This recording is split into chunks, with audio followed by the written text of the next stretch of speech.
नमस्कार दोस्तों, मेरा नाम है आशुतोष और आप देख रहे हैं डायनामिक इम्पल्शन। आज के इस वीडियो में हम बात करेंगे 4 जून 2022 के करंट अफेयर्स की और ज्ञान को कभी भी छोड़ना नहीं चाहिए, इसलिए वीडियो को अंत तक अवश्य देखिएगा।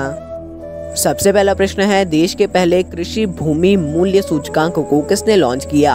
Who launch the countries first agriculture land price index? AIIT Kanpur, BIIM Indore, CIIM Ahmedabad, DIIT Kharagpur.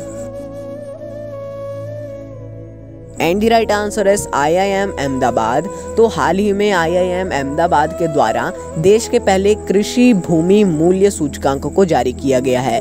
ये देश भर की जो कृषि भूमि है उनके मूल्य की जानकारी देता है, उनकी गुणवत्ता पूर्वक जानकारी रिकॉर्ड के साथ में उपलब्ध करवाता है और ऐसी जानकारी उपलब्ध करवाने वाला ये पूरे देश की ऐसी पहली सूची है। ऐसा अभी तक नहीं हुआ है। एक सूची है, इसका अलग अलग वो आएंगे, जैसे फर्स्ट सूची, सेकंड, थर्ड, अब जैसे भी ये वार्षिक या 6 माही जैसा भी होगा उस प्रकार से इसको किया जाएगा। अगला प्रश्न है, भारत के पहले लिक्विड मिरर टेलीस्कोप को कहां शुरू किया गया? Where India's first liquid mirror telescope launched? A Uttarakhand, B Uttar Pradesh, C Bihar, D Karnataka. And the right answer is Uttarakhand. तो हाल ही में उत्तराखंड में भारत के पहले लिक्विड मिरर टेलीस्कोप को स्थापित किया गया है। देखिए, शुरू किया गया ये भी ठीक है और स्थापित किया गया ये भी ठीक है। स्थापित किया गया ये ज़्यादा सही रहेगा। इसे उत्तराखंड के पहाड़ी देव स्थल में स्थापित किया गया है। इससे आप समझ गए होंगे कि ये भारत का पहला ऐसा मिरर टेलीस्कोप है। इसका नाम है लिक्विड मिरर टेलीस्कोप, इसको याद रखिएगा। अगला प्रश्न है, 2 जून को किस राज्य का स्थापना दिवस मनाया गया? Which state's foundation day was celebrated on 2 June? A Andhra Pradesh, B Madhya Pradesh, C Telangana, D Tamil Nadu.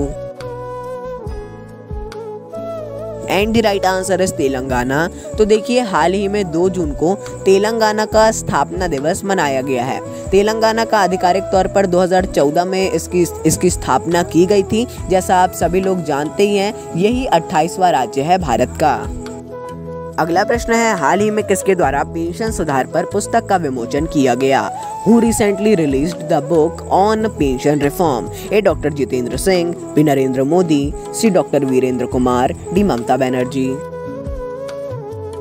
And the right answer is doctor Jitendra Singh. तो देखिए, हाल ही में केंद्रीय मंत्री डॉक्टर जितेंद्र सिंह के द्वारा पेंशन सुधार पर एक पुस्तक को लॉन्च किया गया है। जैसा आप सभी लोग जानते हैं, अभी ही जो अपनी करंट केंद्र में मोदी सरकार है, उन्होंने 8 वर्ष अपने पूरे किए हैं, जिसमें बहुत से आयोजन किए गए हैं। उसी के उपलक्ष्य में आप कह सकते हैं ये पिछले 8 सालों में प्रशासनिक और पेंशन के क्षेत्र में जो सुधार हुए हैं, जो कार्यक्रम लॉन्च किए गए हैं, जो अच्छी चीज़ें की गई हैं, ये उसका एक पूरा मतलब इसमें पूरा ब्यौरा दिया गया है। इसका मतलब एक डिजिटल संस्करण और एक ऐसा संस्करण दोनों ही लॉन्च किए गए हैं डॉक्टर जितेंद्र सिंह जी के द्वारा।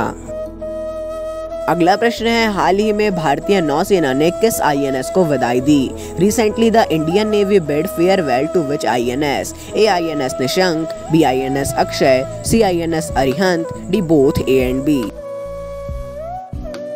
And the right answer is both A and B। तो हाल ही में भारतीय नौसेना ने अपने 2 जहाज, एक है INS निशंक और INS अक्षय, यानी कि A और B जैसा दोनों सही हैं, तो यही इन दोनों को ही विदाई दी है। देखिए, इन दोनों ने ही अपने करीब 32 सालों की सेवा दी है और 32 सालों के बाद इन्हें अब रिटायर किया गया है, यानी कि सेवा मुक्त किया गया है। हमने एक और लिया था, उसका नाम आपको कमेंट में बताना है। अगर नहीं बने तो आप सर्च भी कर सकते हैं या हमारा पुराना वीडियो भी देख सकते हैं। अगला प्रश्न है, संयुक्त राष्ट्र ने किस देश के नाम बदलने के अनुरोध को मंजूरी दी? The United Nation approved the request to change the name of which country? A चेक गणराज्य, B Turkey, C Switzerland, D Denmark. And the right answer is Turkey. तो देखिए, हाल ही में संयुक्त राष्ट्र के द्वारा तुर्की के नाम बदलने के अनुरोध को मंजूरी दी गई है। इसका नाम अभी तुर्की है, जिसे तुर्की ए रखा जाने वाला है, तुर्की ए रखा जाने वाला है। ये हमने बहुत पहले आपको बता दिया था। 1 महीने पहले ही हमने आपको एक प्रश्न की जानकारी दी थी कि कौन से देश ने नाम बदलने की घोषणा की है, तो तुर्की ने की थी। अब संयुक्त राष्ट्र से अनुरोध किया था कि हमको मंजूरी दी जाए, तो अब संयुक्त राष्ट्र ने भी इसकी मंजूरी दे दी है। अगला प्रश्न है, सुजॉय लाल थायोसेन को किस संगठन का महानिदेशक नियुक्त किया गया? Sujoy Lal Thaosen has been appointed as the director general of which organisation? A DRDO, BSSB, CNCC, DBSF। And the right answer is SSB। तो देखिए हाल ही में सुजॉय लाल थायोसेन को सशस्त्र सीमा बल यानी SSB का महानिदेशक नियुक्त किया गया है। महानिदेशक को इंग्लिश में क्या कहते हैं? तो इंग्लिश में कहते हैं डायरेक्टर जनरल।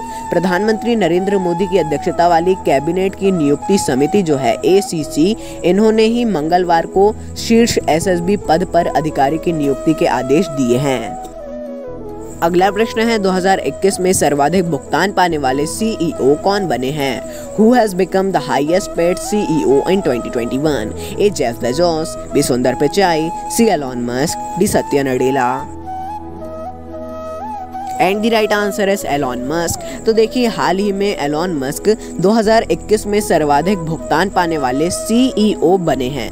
इन्होंने हाल ही में जो आई है फॉर्चून 500 CEO सूची, उसमें इस जानकारी को दिया गया है, जो कि एक बहुत ही ज़्यादा अच्छी बात है। हालांकि आप सभी जानते हैं CEO को तो बहुत ज़्यादा वो मिलती है सैलरी, लेकिन फिर भी उनके द्वारा टैक्स सेविंग के लिए वो नहीं बताते हैं। और आप सभी लोग जानते हैं उनका एक वो मनी में नहीं लेते हैं, करेंसी में नहीं लेते हैं, शेयर में ले लेते हैं। तो दोस्तों ये था अंतिम प्रश्न। मिलते हैं अगले वीडियो में। नमस्कार। Dynamic impulsion.